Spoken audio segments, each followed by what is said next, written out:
Before we get into the music thing, you followed a similar path that I did, in that you started off in the world of philosophy before you made the leap into the lucrative jazz career. Yes. What was it that brought you into philosophy, and then how did you transition from that into being a professional musician? Well, before I was a philosophy major in college, and You're at Harvard, right? yep.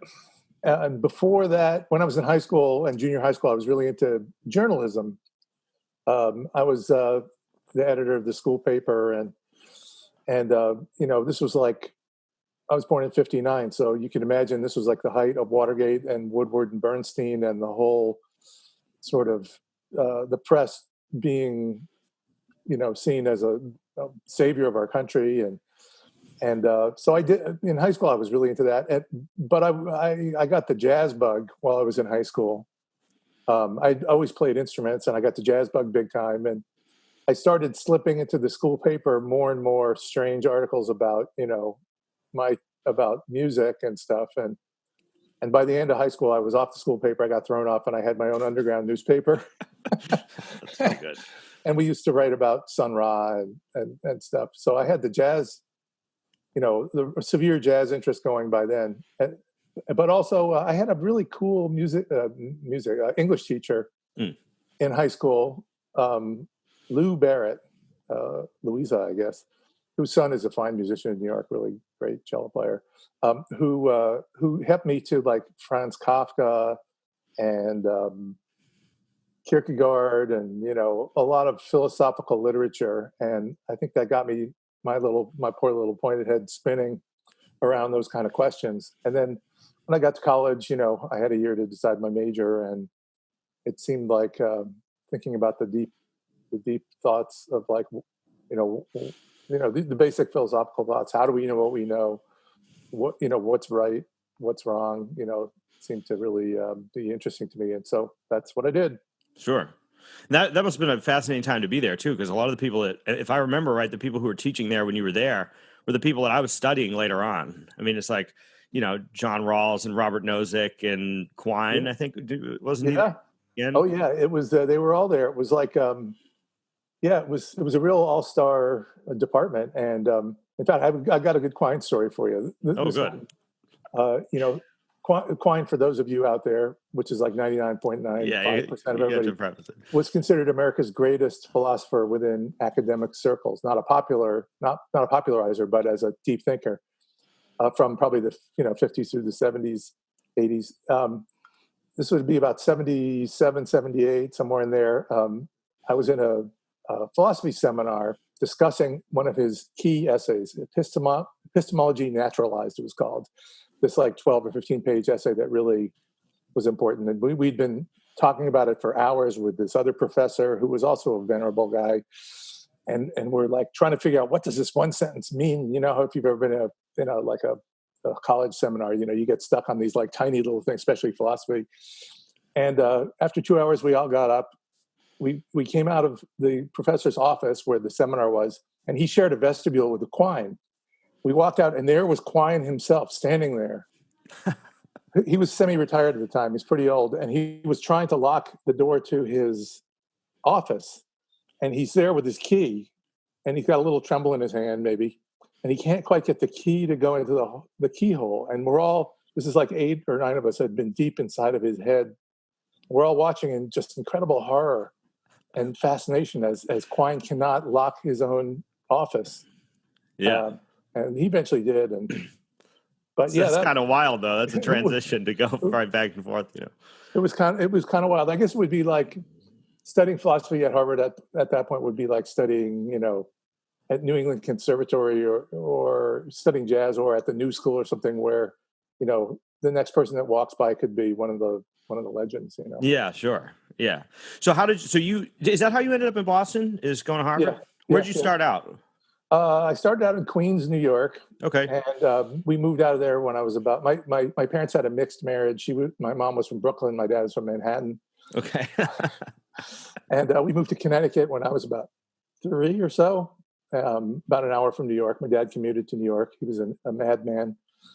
And I grew up in Westport, Connecticut, all through my high school. And then I moved up here when I was 17, 18. Sure. And I thought I'd be here for 4 years, and here I am, and it's 44 years now. Yeah, pretty good. So how did you get then from, you graduated from Harvard and you said, now I'm going to be a saxophone player? Kind of, yeah. Well, when I just started playing sax senior year of high school. I'd played violin before and piano, so I had a musical education. Mm-hmm. But I found this like cabal of slightly older guys in my town who were really into the same jazz that I was, which was, Coltrane and Ornette Coleman and Sam Rivers and, all of that intense post-bop stuff that was going on in New York in the 70s. And I found this little group, and these guys had been playing for years. They were probably 19 years old. They'd mostly been playing since they were kids, like 10. So they were pretty advanced players. They'd studied with, the bass player had studied with Dave Holland. And they liked me, and they knew that I had listened to a lot of music. So they basically stuck a horn in my face and said, start playing. So I kind of jumped into the deep end of the pool. Like, before I really had worked through a lot of technical stuff at all, I was playing, free improvisational or swinging improvisational stuff with some pretty advanced players. I guess the most prominent among them now would be John Mulcairn, who's a trumpet player who has been a member of Defunct for, on and off since about 1980, and had played with a lot of other people in that world. Okay. The other guy one of them's the drummer, Rob Reynolds, is no longer on planet Earth, and the bass player seems to have left music. But in any case, I'm getting diverted here. I was lucky enough to jump in headfirst into an intense experience of jazz, and then when I got to college, I had to start working my way backwards and working on technique and working on scales and figuring out what the hell I was doing. And this was the late 70s, so it was like kind of the punk rock era. Mm-hmm. And rock and roll suddenly became intellectually respectable, among the fringe intellectual class. And Sure. So some friends of mine and I one night were, I would say, let's just say we had an encounter with Mr. Mescalito, and we were standing on a street corner, and one of them said, everybody was a musician, but we were all sort of interested in different genres. And one guy said, who was a piano player, said to me, "Can you play the blues?" I said, "Yeah, I think so." I said to the bass player, who was sort of a country and rock and roll guy, I said, "Can you play blues?" He said, "I think so." Guitar player, another rock guy, "Can you play blues?" "I think so." So he said, "Well, okay, we're not just standing on a street corner now, we're a blues band." And so we started playing, blues and boogie woogie, and then transitioned into like blues rock and 60s garage rock and 50s rock and R&B. And, it started really, that was a big education for me. Each of the other people in the band had some experience, even a lot of experience in these various genres. But that band was a real like training ground in like basic American music. Sure. We were jazzy, but we weren't jazz per se. And then we started writing original tunes, which under the influence of that era came out more like new wave, punk. Mm-hmm. But we all had all those other elements. We were like a rootsier kind of rootsier version. We weren't like a hardcore guitar punk band or like a totally stiff, like no knee joints new wave band. We had a little more of the American funk in our sound. Sure.